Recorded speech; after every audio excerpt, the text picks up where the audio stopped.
یہ بتایا گیا کہ بعض رسول ایسے ہیں جن سے اللہ تعالیٰ نے بات کر کے ان کو فضیلت دی ہے اور بعض کے درجات کو بلند کیا ہے۔ تو اس آیت سے یہ معلوم ہوتا ہے کہ اللہ تعالیٰ اپنے بندوں سے کلام کرتا ہے جیسے اس کی شان کے لائق ہے۔ اس کلام کے اندر آواز بھی ہوتی ہے اور حرف بھی ہوتے ہیں، ایسا کلام نہیں ہے جس میں آواز اور حرف نہ ہو۔ یہ بات ہم تفصیل سے اس لیے بیان کر رہے ہیں، ہندوستان میں جتنے بھی لوگ ہیں اصحاب الحدیث کے علاوہ، وہ لوگ اللہ تعالیٰ کے قرآن کو جو ہمارے پاس موجود ہے اس کے الفاظ اللہ کی طرف سے نہیں مانتے ہیں۔ یہ کہتے ہیں کہ یہ جو قرآن ہمارے پاس ہے یہ اللہ تعالیٰ کے کلام سے عبارت ہے، چونکہ اللہ تعالیٰ کا کلام وہ ہوتا ہے جو اللہ تعالیٰ کی ذات میں ہو، اور جب کلام اللہ تعالیٰ کی ذات میں ہے نہ اس میں الفاظ ہے اور نہ ہی آواز ہے۔ یہ اتنی بڑی خرابی ہے کہ اس خرابی کے آنے کے بعد بہت ساری خرابیاں جو ہے امت کے اندر پیدا ہو گئی۔ جب ایک آدمی اس بات کا اعتقاد نہیں رکھتا ہے کہ یہ جو کلام ہمارے پاس ہے یہ اللہ کا کلام نہیں ہے، بلکہ یہ جو کلام لکھا ہوا ہے ہمارے پاس یہ جبرائیل نے اللہ تعالیٰ سے لیا ہے، الفاظ جبرائیل کے ہیں۔ اللہ تعالیٰ نے جو کلام کیا تھا نہ اس میں الفاظ تھے اور نہ ہی اس میں آواز تھی۔ اور اہل سنت والجماعت کا کیا موقف ہے کہ یہ وہ کلام ہے جو اللہ تعالیٰ نے جبرائیل علیہ السلام سے کیا، جبرائیل نے اسے سنا اور سننے کے بعد کس کو دیا؟ محمد صلی اللہ علیہ وسلم کو، اور اللہ کے رسول نے اپنی امت کو۔ پھر اس کے بعد جو ہے یہ کہا جا رہا ہے کہ اللہ وہ ذات ہے جس کے سوا کوئی سچا معبود نہیں ہے، زندہ ہے اور قائم رہنے والی ہے۔ قائم رہنے کا مطلب ہے کہ اللہ تعالیٰ نے تمام مخلوقات کو سنبھال رکھا ہے، اور اس کائنات کے اندر جتنے بھی کام وجود میں آتے ہیں وہ اللہ تعالیٰ ہی کے چاہنے سے آتے ہیں۔ اور پھر کہا کہ اللہ تعالیٰ وہ ذات ہے کہ اسے نیند اور اونگ نہیں آتی ہے، اور زمین و آسمان میں جو کچھ ہے اسی کا ہے۔ اور کون ہے جو اللہ تعالیٰ کے نزدیک سفارش کرے مگر یہ کہ اللہ تعالیٰ اسے اجازت دے دے۔ وہ جانتا ہے جو کچھ ان کے آگے ہے، جو کچھ ان کے پیچھے ہے، اور یہ اللہ تعالیٰ کے علم سے بس اتنا ہی احاطہ کرتے ہیں جتنا اللہ تعالیٰ چاہتا ہے۔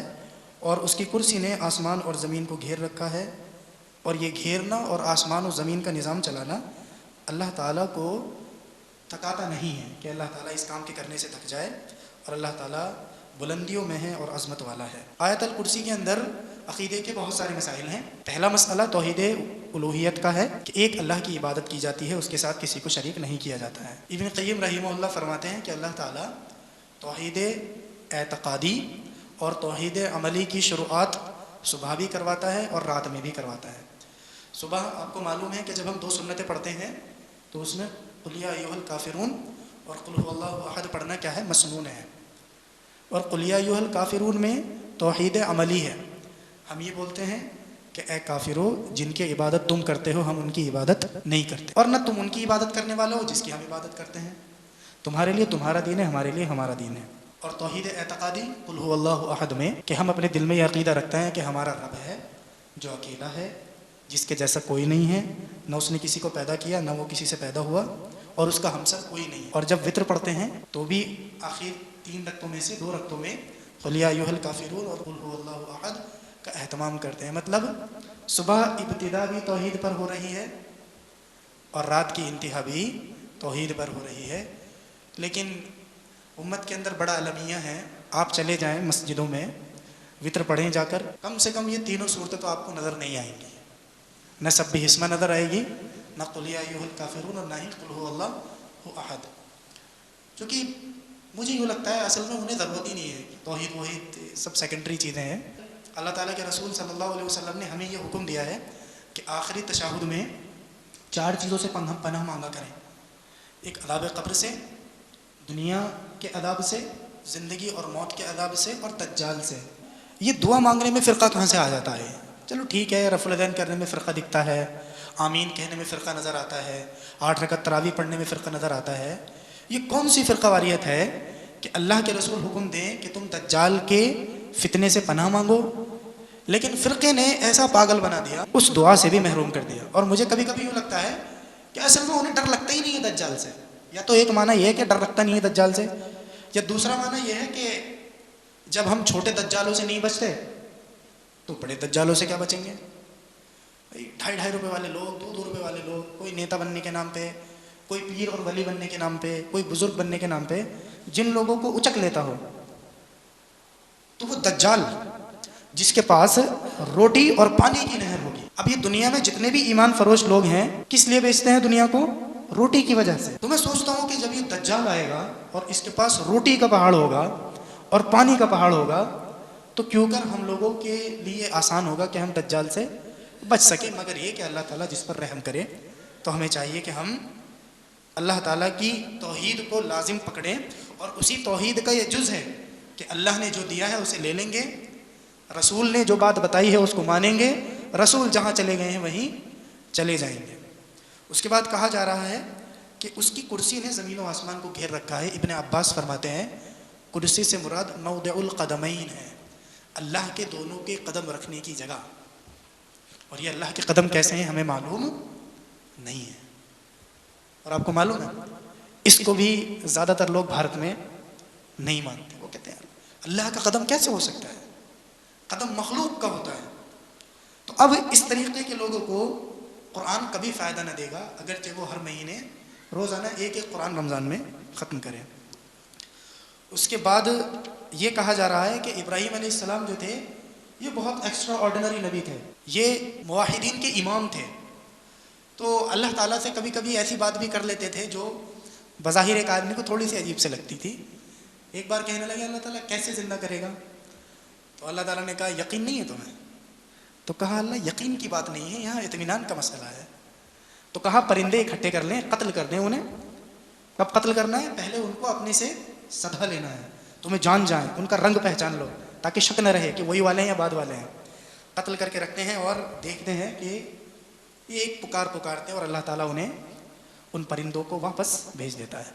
علماء نے ایک بات اور کہی ہے کہ یہ جو سورۃ البقرہ ہے اس کا جو سینٹرل آئیڈیا ہے، مرکزی پیغام، وہ بعث بعد الموت ہے، کہ مرنا ہے اور مرنے کے بعد اٹھنا ہے۔ چونکہ کائنات کے اندر جتنے بھی عقیدے ہیں نا، آپ بہت بڑے موحد ہوں، زندگی میں کبھی شرک نہ کیا ہو، لیکن معاد پر یقین نہ ہو تو آپ ابد الآباد کی جہنم کے مستحق ہیں۔ تو یہ معاد اتنا عظیم عقیدہ ہے۔ تو پانچ جگہ ذکر ہے مردوں کو زندہ کرنے کا۔ پہلے تو بنی اسرائیل کو کہا مر جاؤ، پھر زندہ کر دیا۔ اس کے بعد کہا کہ گائے ذبح کرو اور اس آدمی کے لگاؤ جس کو تم نے قتل کیا ہے، 2۔ تیسرا عزیر علیہ السلام کون سے نبی ہیں اسی آیت میں کہ کیا تو نے اس آدمی کی طرف نہیں دیکھا جو ایک بستی سے گزرا اور کہنے لگا یہ بستی کیوں کر زندہ ہوگی؟ تو اللہ تعالیٰ نے اسی نبی کو موت دے دی اور 100 سال وہ ایسے ہی پڑے رہے، نہ ان کا کھانا خراب ہوا، کھانے میں سے بھاپ نکل رہی تھی۔ 3۔ چوتھا یہ پرندوں کو قتل کرنا ہے۔ ایک موقع اور ہے سورہ بقرہ میں جہاں پر مردوں کے زندہ کرنے کی بات کی گئی ہے۔ اس سے معلوم ہوتا ہے کہ کسی بات کا کثرت ذکر اس کی اہمیت پر دلالت کرتا ہے۔ تو اس لیے شروع میں بھی کہا گیا کہ یہ وہ لوگ ہیں جو غیب پر ایمان رکھتے ہیں، گویا کہ جس کا ایمان غیب پر نہیں ہے اس کو یہ قرآن فائدہ نہیں دیتا ہے۔ پھر اس کے بعد خرچ کرنے کی فضیلت بیان کی جا رہی ہے اور یہ بتایا جا رہا ہے کہ ما عندکم ينفد وما عند اللہ باق، جو تمہارے پاس ہے ختم ہو جانے والا ہے اور جو اللہ کے پاس ہے وہ باقی رہنے والا ہے۔ خوب ترغیب دی جا رہی ہے کہ ایسے خرچ کرو، ویسے خرچ کرو، اور یوں بھی کہا جا رہا ہے کہ دیکھو جب خرچ کر دیا کرو تو احسان مت جتلا۔ پھر اس کے بعد اللہ تعالیٰ نے آیت الدین میں لکھنے پڑھنے کے احکامات بیان کیے ہیں کہ جب آپ لین دین کیا کریں تو لکھ لیا کریں، چونکہ لکھنے سے معاملہ مضبوط ہو جاتا ہے اور اختلافات کی گنجائش کم رہتی ہے۔ آدمی بھول جاتا ہے نا، لکھنے سے بھولتا نہیں ہے۔ اشفاق بھائی اور حاجی جی کا قصہ، وہ کوئی لین دین تھا اور بس بات یہ ہوئی کہ تم نے نہیں دیے اور وہ کہہ رہے ہیں کہ دے دیے، تو وہ ایک پرچہ لکھا ہوا ملا، لکھ لیا تھا، شاید حاجی جی نے لکھا تھا اشفاق بھائی نے، تو اس ایک پرچے سے ابد الآباد کی جب تک زندہ رہتے وہ خلش رہتی، چونکہ فیصلہ کسی ایک ہی آدمی کے حق میں ہوتا، یا تو کوئی آدمی دوبارہ پیسے لیتا یا کوئی آدمی پیسوں سے محروم ہو جاتا، تو اس لکھنے کی وجہ سے اللہ تعالیٰ نے ایک بڑے اختلاف سے بچا لیا۔ پھر اس کے بعد کہا جا رہا ہے کہ اگر ایمان ہے تمہارے اندر تو سود سے باز آ جاؤ، اور اگر ایسا نہیں کرتے ہو تو اللہ اور اس کے رسول سے جنگ کے لیے تیار ہو جاؤ۔ اور حدیث میں آتا ہے کہ اللہ تعالیٰ صدقے کو اپنے داہنے ہاتھ سے لیتا ہے اور اسے پالتا ہے۔ دیکھیں ہر جگہ عقیدہ، دیکھیں جو آدمی صدقہ دیتا ہو لیکن اس کا یہ اعتقاد نہ ہو کہ اس کے رب کا دائیں ہاتھ ہے، اس کا صدقہ کسی کام کا نہیں ہے، تو اللہ تعالیٰ خوب پالتا ہے۔ اور کہا کہ یہاں پر ایک جگہ کہا کہ اللہ سود کو کم کرتا ہے اور صدقے کو پالتا ہے، اور 2 فرشتے صبح بھیجتا ہے اور کہتا ہے اللہم آتی منفقا خلفا و آتی ممسکا تلفا، خرچ کرنے والے کو بہترین بدلہ دے اور روک کے رکھنے والے کا مال برباد کر دے۔ یہ 2 فرشتوں کی صبح کی ڈیوٹی ہے۔ اور ایک حدیث میں آتا ہے کہ خرچ کرو تم پر خرچ کیا جائے گا، چونکہ ہم جب خرچ کرتے ہیں تو اس سے کیا ہوتا ہے؟ اللہ تعالیٰ راضی ہوتا ہے اور ہمارا رزق جو ہے بڑھ جاتا ہے. تو اس لیے سود سے دور بھاگنا ہے. کریڈٹ کارڈ بالکل یوز نہیں کرنا ہے. کریڈٹ کارڈ بالکل یوز نہیں کرنا ہے. بہت سیدھا سا فارمولا ہے کریڈٹ کارڈ کا. 50 دن کے لیے آپ نے کریڈٹ کارڈ لیا ہے, بینک سے یہ آپ نے پیکٹ کر لیا ہے کہ 50 دن تک تو آپ مجھے انٹرسٹ فری قرض دے رہے ہیں اگر میں نے ای ایم آئی جمع کر دی, لیکن اگر غلطی سے 50 دن سے زیادہ ہو جاتے ہیں تو میں تمہیں سود دوں گا. تو یہ قرض کیا ہے؟ سود کی شرط پر ہے. اگرچہ آپ نے پوری زندگی سود نہیں دیا ہو, لیکن چونکہ آپ کا جو پیکٹ ہے اور آپ کا جو سندھی ہوئی ہے بینک سے, جو اقرار نامہ ہے, اس میں کیا ہے؟ آپ نے بتا دیا کہ دیکھیں 50 دن سے لیٹ ہوا تو آپ کو سود کیا ہے میں پے کروں گا. اس لیے کریڈٹ کارڈ استعمال نہیں کرنا, اس کو بہت سارے نقصان ہیں. پھر سورۃ آل عمران شروع ہوتی ہے. اس سے پہلے سورہ بقرہ کی آخری 2 آیات ہیں, اتنی عظیم آیت ہے کہ اللہ تعالیٰ نے ان کو سونے سے پہلے پڑھنے کی ترغیب دی ہے. اب اس میں اصل میں کیا ہے, ہمیں پتہ کیا لگتا ہے کہ میں سویا ہوں تو اٹھوں گا ضرور, اور یہ ایسا ہوتا نہیں ہے. نیتا جی سوتے ہی رہ گئے, معلوم ہے آپ کو؟ نیتا جی جو تھے بیچارے سوتے ہی رہ گئے. اس لیے سونے سے پہلے کے جو اذکار ہیں آپ ان کا ترجمہ پڑھیے گا. نہ تو کوئی سی توحید کی قسم چھوڑی ہے اور نہ ہی کوئی خیر کی دعا چھوڑی. اللہ کے رسول نے ساری بتا دی. اللہم اسلمت نفسی الیک وفوضت امری الیک ووجہت وجہی الیک والجأت ظہری الیک رغبۃ ورہبۃ الیک لا ملجا ولا منجا منک الا الیک آمنت بکتابک الذی انزلت وبنبیک الذی ارسلت. دوسری جگہ کہا اللہم ان امسکت نفسی فرحمہا, اگر مجھے لے لے تو میری جان پہ رحم کرنا. وَإِنْ أَرْسَلْتَهَا فَاحْفَظْهَا, اور جب چھوڑ دے صبح کو تو اس کی حفاظت بھی کرنا. کوئی لنچنگ نہ کر دے, کوئی قتل نہ کر دے, کوئی جانور نہ حملہ کر دے. بِمَا تَحْفَظَ بِهِ عِبَادَكَ الصَّالِحِينَ, جیسے تو اپنے نیک بندوں کی حفاظت کرتا ہے. اور اس آیت میں بہت سارے احکامات ہیں جو آخری 2 آیتیں ہیں. پہلی آیت میں ایمان بالرسل, ایمان بالملائکہ, ایمان بالکتب لانے کی ترغیب دی گئی ہے اور بتایا ہے کہ مسلمان اور رسول دونوں ایمان لاتے ہیں. اس کے بعد یہ کہا جا رہا ہے بہت اہم مسئلہ کہ کسی جان کو اس کی طاقت سے زیادہ کام نہیں دیا ہے, جتنی طاقت ہے اتنا ہی کام دیا ہے. تو اب جو ایسا کام ہو جو آپ کی طاقت اور آپ کی لمٹ سے باہر ہو, اللہ سے ڈرتے ہوئے اسے چھوڑ دیں, کثرت سوال سے بچیں. پھر آل عمران شروع ہوتی ہے. تو آل عمران میں شروع میں یہ کہا گیا کہ قرآن میں 2 قسم کی آیت ہیں. ایک محکم ہے, واضح ہے, بالکل سود نہیں لینا ہے, نماز پڑھنی ہے, زکوٰۃ دینی ہے, حج کرنا ہے, وغیرہ وغیرہ واضح آیات ہیں. دوسری آیت متشابہات ہیں جن کے معنی اور مفہوم کو اللہ زیادہ جانتا ہے. ان میں خاص طور سے جو عقیدے کے مسائل ہیں, جیسے آخرت کا مسئلہ یا عذاب قبر کا مسئلہ یا اللہ تعالیٰ کی صفات سے متعلق, یہ ساری چیزیں کیا ہیں؟ متشابہات میں سے ہیں کہ ہم سمجھتے ہیں لیکن ایک لمٹ تک سمجھتے ہیں, اس سے آگے سمجھنا ہمارے بس کی بات نہیں ہے. اور اہل علم ایک بات یہ بھی کہتے ہیں کہ دیکھیں ہر چیز کا محکم اور متشابہ ہوتا ہے. یہ ویڈیو چل رہی ہے, ہم میں سے کتنے لوگ اس کی میکینزم جانتے ہیں؟ نہیں جانتے. ہمارے لیے کیا ہے, یہ متشابہ ہے. لیکن جو ایک فزسسٹ ہے جس کی P H D quantum mechanics میں ہے, وہ آپ کو بتا سکتا ہے کہ کس طریقے سے الیکٹرون اس انداز اتنی تیزی سے آ جا رہے ہیں کہ پرسسٹنس آف ویژن کی وجہ سے آپ کو یہ اسکرین استھر دکھائی دے رہی ہے. حالانکہ یہ اسکرین استھر نہیں ہے, یہ اسکرین بار بار کیا ہو رہی ہے؟ جل بجھ رہی ہے. تو ایسا بھی ہوتا ہے کہ ایک چیز اشفاق بھائی کے لیے محکم ہے اور میرے لیے متشابہ ہے. مثال کے طور پر ان کے کام ہی سے ریلیٹڈ لے لیں آپ. جو کام ان کے لیے محکم ہے, جس میں انہیں 30 سال کا تجربہ ہے, وہ میرے لیے متشابہات میں سے ہے. کیوں؟ میں نے اس کی اصل کو اس انداز سے نہیں جانا ہے.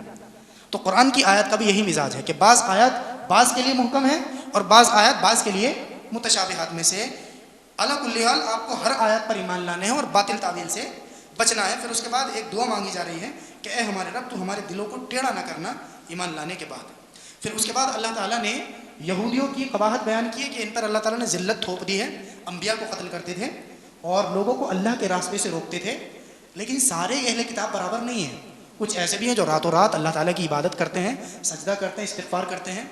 تو ان لوگوں کا رد ہے اس میں جو یہودیوں کو ڈیہومنائز کرتے ہیں. جب وہ یہودیوں کے خلاف بات کرتے ہیں, ایسے بہت سارے اسکالرس ہیں, تو وہ یہودیوں کو انسانی درجے سے نیچے گرا دیتے ہیں. ان کی تقریریں سن کے یہ لگتا ہے کہ یہودی انسان ہی نہیں ہے, اور اللہ اور اس کے رسول کا یہ موقف نہیں ہے. جو آدمی جتنا گناہ کرتا ہے اس سے اتنی نفرت کی جاتی ہے. ایک عام یہودی اور ایک زائنسٹ یہودی یا وہ یہودی جو مسلمانوں کے خلاف ہے, دونوں کو برابر نہیں کر سکتے. کیوں؟ کیونکہ قرآن خود تمیز کرتا ہے کہ کوئی عقل کا اندھا ان پر ذلت اور مسکنت تھوپ دینے کے حکم کو ان میں سے اچھے لوگوں سے جدا نہ کر سکے اور دونوں کے ساتھ ایک سا معاملہ کر دے. تو ہم کسی بھی مخالف کو ڈیہومنائز, انسانیت کی سطح سے نیچے نہیں گراتے ہیں۔ اس کے بعد کہا جا رہا ہے کہ اگر اللہ تعالیٰ سے محبت کا دعویٰ ہے تو رسول کی اتباع لازم پکڑیں، تمام لوگوں کی اتباع چھوڑ دیں۔ اور امت کا عالمیہ ہے، اتنے خراب موقع پر بھی امت کے جو رہبر ہیں وہ کہہ رہے ہیں کہ سند حدیث تو تبھی ملے گی جب علماء دیوبند کے گلے میں ہاتھ ڈال دو گے اور سر جھکا دو گے کہ انہوں نے جو بتا دیا وہی حق ہے۔ اور اس سے بھی آگے بڑھ کے بولا کہ جب تک آپ رشید احمد گنگوہی صاحب کی بات اور ان کے فہم کو آخری نہیں مان لیں گے آپ کو سند حدیث نہیں ملے گی۔ تو یہ بیجا درجے کا تعصب ہے۔ ہم اللہ، اس کے رسول اور صحابہ کرام کی سمجھ کے آگے اپنے آپ کو جھکا دیتے ہیں، پھر سمجھ میں آئے یا نہ آئے، ان کے علاوہ سب کی بات کو ٹیلی کرتے ہیں۔